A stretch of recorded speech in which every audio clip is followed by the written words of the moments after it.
I used to be the kind of person who was very good at starting. I had many ideas, a lot of enthusiasm. Every time I launched something new, I felt like I was moving forward. But then many things stopped halfway. Not because I lacked ability, but because I did not go to the end. There is a very familiar feeling. At the beginning, everything is clear. Motivation is high. The image of the result looks beautiful.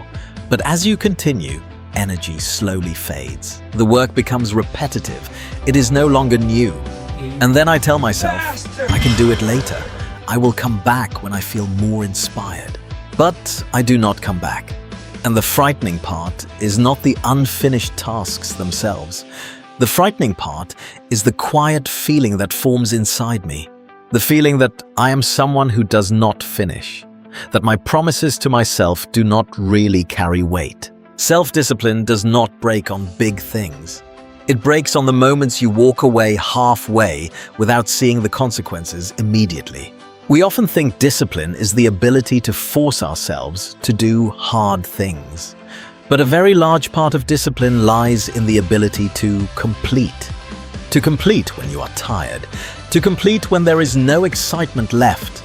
To complete when no one is watching.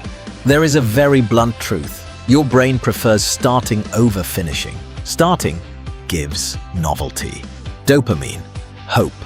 Finishing does not. Finishing often comes with fatigue, evaluation, and the possibility of imperfection. And because of that, the brain finds every possible way to avoid the final stretch.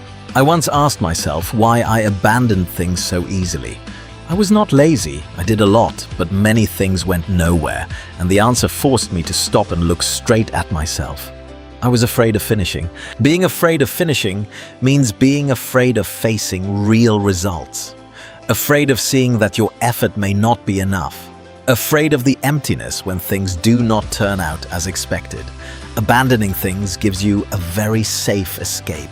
When something is not finished, you can still believe that if you continued, it could become great.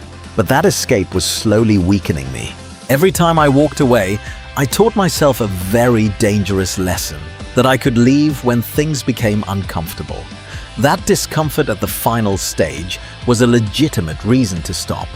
And over time, that lesson sank so deep that I began to abandon even the things I knew were important. There was a very small but very clear moment. I looked back at the list of things I had started, projects, habits, plans. Very few of them were marked completed, and for the first time I did not blame myself. I just felt sad. Sad because I realized the problem was not that I was not good enough. The problem was that I did not respect my commitment to myself. Completion is not about a beautiful result. Completion is about keeping your word to yourself first. When you do not keep your word to yourself, it becomes very hard to keep it with anyone else.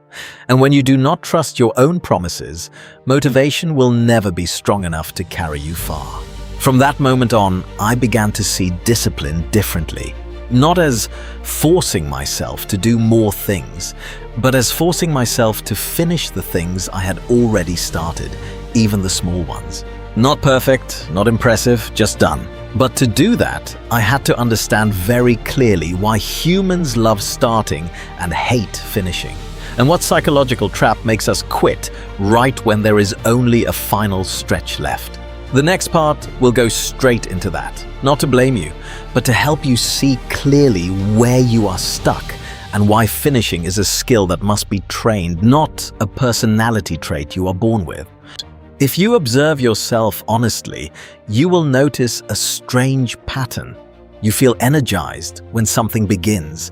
You feel restless when something nears the end. And it is not because the ending is harder. It is because the ending removes your psychological escape. Starting gives you possibility. Finishing gives you reality. As long as something is unfinished, you can imagine it becoming anything. It can still be perfect. It can still succeed. It can still redeem all the effort you put in. But once you finish, imagination collapses into facts, and facts can disappoint. This is why many people unconsciously avoid completion, not because they do not care, but because finishing forces them to face results without protection. There is a very common illusion.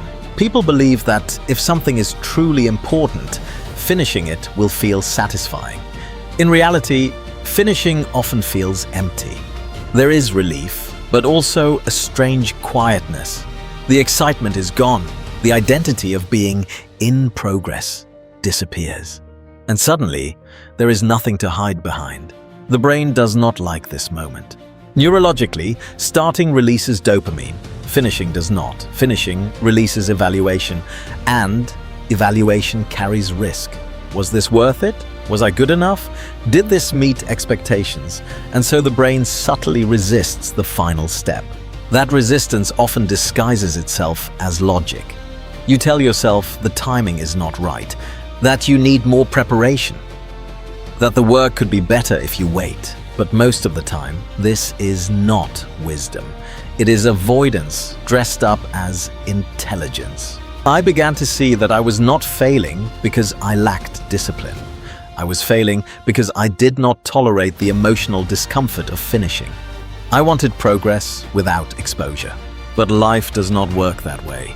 Every meaningful gain requires a moment where you step out without protection, where you allow your work to be seen, where you accept that the result may be imperfect but real. Another hidden reason people avoid finishing is that completion demands closure. When something ends, you must let go of the identity attached to it, of the story you were telling yourself, of the comfort of still being on the way. Letting go is uncomfortable. So people stay halfway forever. The tragedy is that staying halfway gives you neither growth nor peace. You do not get the pride of completion, and you do not get the freedom of starting fresh with clarity. You are stuck in a constant loop of effort without resolution. I realized something painful. My life was full of effort, but poor in evidence. I worked a lot, I tried many things, but I had very few finished chapters.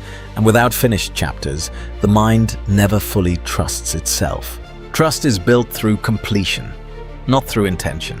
Every time you finish something, no matter how small, you send your brain a powerful message. I do what I say. I stay until the end.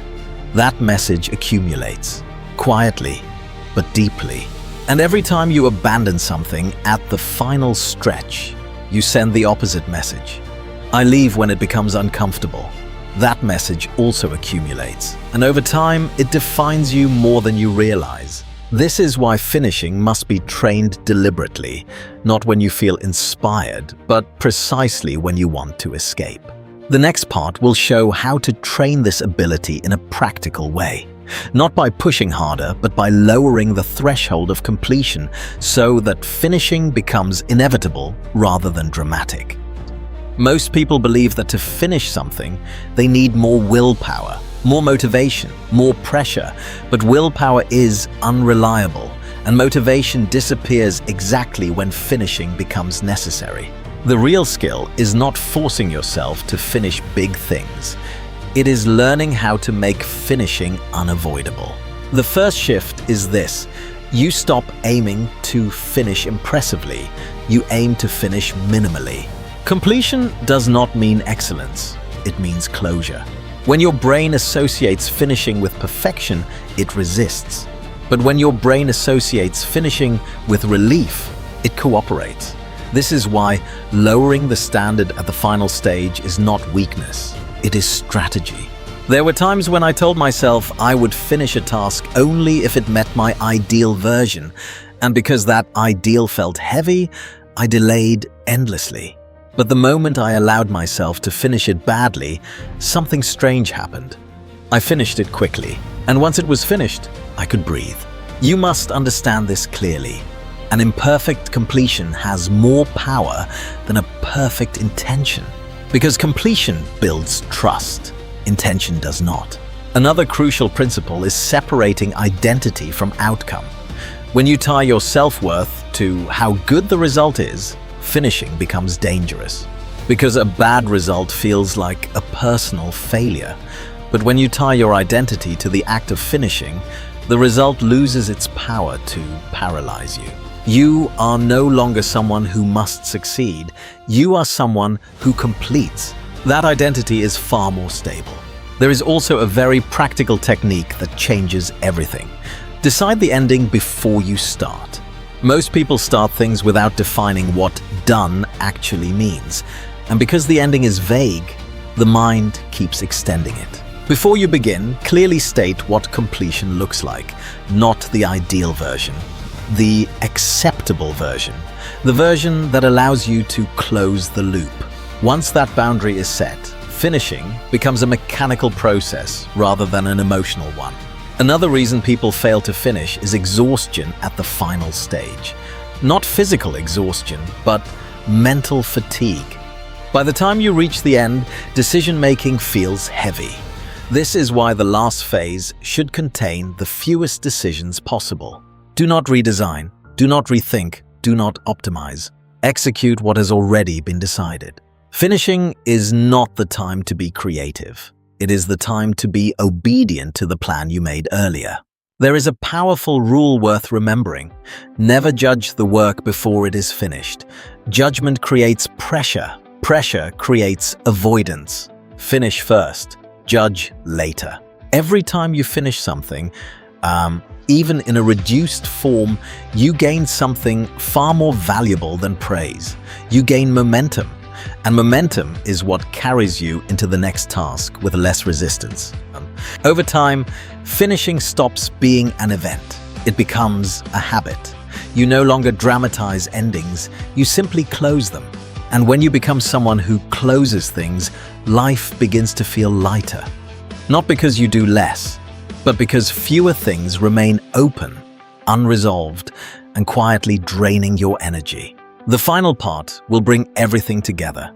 It will show why people who train themselves to finish become calmer, more disciplined, and far more effective over time, even without forcing themselves. When you train yourself to finish, something very important changes inside you. Life no longer feels like a collection of loose ends pulling at your attention. Your mind becomes quieter, not because there are fewer challenges, but because fewer things remain unresolved. Unfinished tasks consume energy silently. Even when you are not actively thinking about them, they sit in the background, creating tension. They remind you of promises not kept, decisions not honored, and over time, that tension turns into self-doubt. Completion releases that weight. This is why people who finish tend to feel calmer. They are not necessarily more talented, they are not necessarily working harder, but their inner world is less cluttered. They close loops, and closing loops frees mental space. Another important effect of finishing is this: it changes how you perceive difficulty. When you know that you will go to the end no matter how uncomfortable it becomes, the beginning no longer feels intimidating. Starting loses its drama because you trust the process of completion. You stop asking yourself whether you should begin. You begin because you know you will finish. That trust in yourself is priceless. It removes the constant internal negotiation, the bargaining, the hesitation. You no longer need to convince yourself every day. You already know how the story ends, with you staying. People often search for discipline through external pressure, deadlines, accountability partners, motivation. But the strongest form of discipline is internal consistency. The quiet knowledge that when you commit, you follow through. That kind of discipline does not come from intensity. It comes from repetition, from finishing small things over and over until finishing becomes normal. When finishing becomes normal, you stop glorifying willpower. You stop needing emotional fuel. You simply do what needs to be done, and then you move on. There is a subtle confidence that forms when you live this way. Not loud, not arrogant, just steady. You know that even when things become boring, difficult, or uncomfortable, you will not abandon yourself. And that changes how you move through the world. You speak with more weight because your words align with your actions. You plan with more realism because you respect your limits and your follow-through. You feel less anxious because fewer things are left hanging. Completing is not about perfection, it is about integrity. Integrity is doing what you said you would do, even when no one is watching, even when the excitement is gone, even when the result is uncertain. When you finish what you start, you slowly rebuild trust with yourself. And that trust becomes the foundation for everything else. Discipline, confidence, stability, growth. You do not need to become someone new. You do not need to add more goals. You only need to finish what you have already begun. And if you do that consistently, your life will not suddenly become easy, but it will become solid. And a solid life can carry far more weight than a scattered one.